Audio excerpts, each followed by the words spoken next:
आज रक्कासपेट के 5, 6, 7, 8 के जो दरमियान रक्कासपेट की मस्जिद के सामने जो रोड है, कई दिनों से इसका तामीरी काम रुका हुआ है, जिसकी वजह से बारिश में कई तरीके के मुसल्लियों को भी मसाइल हो रहे थे। कोविड की वजह से तकरीबन 7-8 महीने काम डिले हो गया। उसका रीज़न ये था कि 6 महीने तो 7 महीने तो पूरा लॉकडाउन में चले गए तकरीबन। उसके बाद भी जो रोड के लिए डामर वगैरह डालना है, इसके भी सहूलियत जो है कोविड की वजह से तमाम चीज़ें बंद रहने से पूरे इंडिया में जो डामर जहाँ से आता करता रोड डालने के लिए, उससे तकलीफ़ात की वजह से थोड़ा काम में ताख़ीर हुई है। इसके लिए मैं रक्कासपेट के तमाम लोगों से माफ़ी चाहता हूँ और ये रोड जो है जल्द से जल्द इंशाल्लाह आप लोगों की दुआओं से जल्दी तामीर करने की हम लोग कोशिश कर रहे हैं। आज से काम शुरू हो गया। मैं समझता हूँ अल्लाह चाहे तो ये एक हफ्ते 10 दिन के अंदर ही मेरे ख्याल में मुकम्मल होना चाहिए। तो कोशिश करेंगे और ज़्यादा जितनी तेज़ होगा उतनी तेज़, मगर काम में भी जो है अच्छा काम करना है। इसलिए अगर थोड़ा बहुत डिले भी हुआ 2-4-8 दिन तो कोई मसला नहीं है और काम जो है अच्छी तरीके से करा लीजिए। मैं यहाँ के हमारे तमाम काउंसलर्स, हमारे अशफाक साहब, हमारे अकील साहब, हमारे समीर, हमारे खदीर साहब और हमारे रफ़ी साहब का ऑप्शन मेंबर, ये दिगर यहाँ के कायद कमेटी के तमाम हजरात, रक्कासपेट के तमाम ज़िम्मेदार और मस्जिद के मुफ्ती साहब आली जनाब जाबिर साहब और तमाम लोगों से मेरी, हमारे समी साहब हैं, उनकी भी ख़ास तवज्जो थी कि रोड जल्द से जल्द कंप्लीट होना। तमाम लोग मेरे से फ़र्दन हमेशा इसके बारे में मेरे से बोलते रहे। मैं भी हमारे म्यूनसिपल चेयरमैन साहब से भी गुजारिश करा, चेयरमैन साहब भी पर्सनल इंटरेस्ट लेके जल्द से जल्द ये काम कराने के लिए कई बार कॉन्ट्रैक्टर पे दबाव डाला गया और ऑफिशियल्स के तरफ से भी उनके ऊपर दबाव डाला गया। तो इंशाल्लाह ये काम शुरू हो जा रहा और जल्दी कंप्लीट होगा। अस्सलाम वालेकुम वरहमतुल्लाहि वबरकातुहू। आज रक्कासपेट के 5, 6, 7, 8 के जो दरमियान रक्कासपेट की मस्जिद के सामने जो रोड है, कई दिनों से इसका तामीरी काम रुका हुआ है, जिसकी वजह से बारिश में कई तरीके के मुसल्लियों को भी मसाइल हो रहे थे। कोविड की वजह से तकरीबन 7-8 महीने काम डिले हो गया। उसका रीज़न ये था कि 6 महीने तो 7 महीने तो पूरा लॉकडाउन में चले गए तकरीबन। उसके बाद भी जो रोड के लिए डामर वगैरह डालना है, इसके भी सहूलियत जो है कोविड की वजह से तमाम चीज़ें बंद रहने से पूरे इंडिया में जो डामर जहाँ से आता करता रोड डालने के लिए, उससे तकलीफ़ात की वजह से थोड़ा काम में ताख़ीर हुई है। इसके लिए मैं रक्कासपेट के तमाम लोगों से माफ़ी चाहता हूँ और ये रोड जो है जल्द से जल्द इंशाल्लाह आप लोगों की दुआओं से जल्दी तामीर करने की हम लोग कोशिश कर रहे हैं। आज से काम शुरू हो गया। मैं समझता हूँ अल्लाह चाहे तो ये एक हफ्ते 10 दिन के अंदर ही मेरे ख्याल में मुकम्मल होना चाहिए। तो कोशिश करेंगे और ज़्यादा जितनी तेज़ होगा उतनी तेज़, मगर काम में भी जो है अच्छा काम करना है।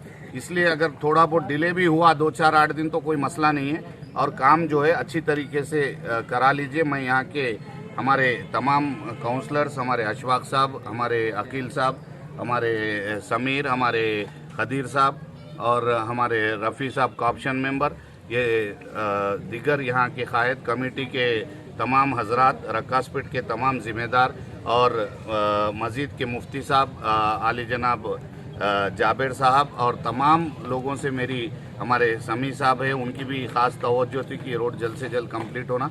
तमाम लोग मेरे से फ़र्दन हमेशा इसके बारे में मेरे से बोलते रहे। मैं भी हमारे म्यूनसिपल चेयरमैन साहब से भी गुजारिश करा, चेयरमैन साहब भी पर्सनल इंटरेस्ट लेके जल्द से जल्द ये काम कराने के लिए कई बार कॉन्ट्रैक्टर पे दबाव डाला गया और ऑफिशियल्स के तरफ से भी उनके ऊपर दबाव डाला गया।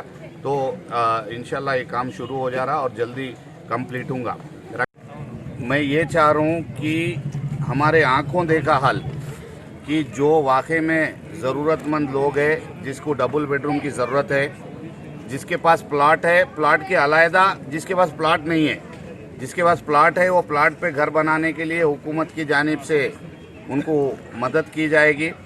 उसके अलावा जिसके पास बिल्कुल भी कोई प्लाट नहीं है, घर नहीं है, कुछ नहीं है, उनके हालात हम नहीं चाह रहे कि बीच में लोग जो है किसी तरीके से कोई ना कोई लोगों से पैसे पूछ के और जो है हम तुम्हारे को घर दिलाते बोल के उनको गुमराह करने की कोशिश करेंगे। इसलिए मैं खुद ये चाह रहा हूँ कि मैं हमारे चेयरमैन साहब के साथ और वाइस चेयरमैन साहब, काउंसलर्स तमाम और हमारे म्यूनसिपल कमिश्नर, एमआरओ के साथ मेरा डोर टू डोर दौरा यहाँ पे रक्कासपेट में होगा। वहीं पे जहाँ पे ज़रूरत है लोगों को इमीडिएट हम लोग वहाँ पे उनकी पहचान शनाख्त करके उनकी एक फ़हरिस्त तैयार करेंगे और फ़हरिस्त में जो है फेस वाइज उन लोगों को घर अलॉट कर दिए जाएंगे, क्योंकि मैं नहीं चाह रहा हूँ कि किस तरीके से ये लोग जो है परेशान हो और दूसरे कहीं ना कोई लोग गुमराह करके कुछ पैसे दो, डबल बेडरूम दिला रहे, इस तरीके की हरकतें करने की कोशिश करते। मैं पहले भी बोल चुका, ऐसे कोई लोग रहेंगे उन पर सख्त से सख्त कानूनी कार्रवाई की जाएगी। गरीब लोगों की मदद करना बहुत बड़ा काम है और इसमें जो भी हाथ बटाएंगा, साथ में मदद करेंगे, उनके लिए भी उतना ही सवाब है। तो मेहरबानी से आप तमाम लोग इसमें मेरे दौरे में शिरकत करके कोऑपरेट करिए, मेरा आप तमाम लोगों से मेरी गुजारिश है। और बाकी जो इंटरनल वार्ड्स के रोड्स बाकी है, ड्रेन्स बाकी है काउंसलर्स के पास, इसके लिए खुसूसी फंड मार्च के बाद लाया जाएगा और इसमें जो वार्ड्स में जो अंदर जो प्रॉब्लम्स हो रहे कि किसी की रोड नहीं है, नाली नहीं है, कहीं लाइट नहीं है, इस तरीके के प्रॉब्लम्स है। हमारे पॉल साहब भी कल बता रहे थे उनके भी वार्ड में कुछ लाइट्स नहीं है, खंबे नहीं है।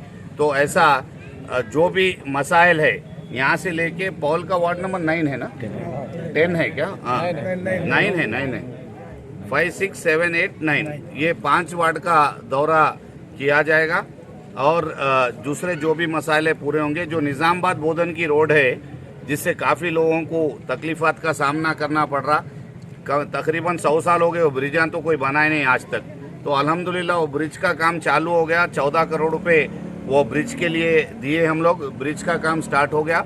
और जो नेशनल हाईवे में अंडर में आके वो रोड भी जो है 40 करोड़ रुपए से ये रोड की तामीर शुरू हो गई।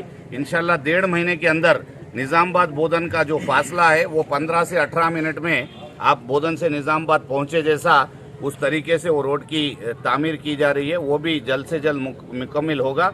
और कुछ भी कामें हैं थोड़े बहुत डिले हुए होंगे क्योंकि ये कोरोना की वजह से आप लोग सब जानते किस तरीके के माशी हालात रियासत के रहने दीजिए और दूसरे मसाइल रहने दीजिए, इसकी वजह से अगर कुछ डिले हुए तो भी वो काम इंशाल्लाह मार्च से थोड़ा फास्ट करके उसको भी मुकम्मल करेंगे।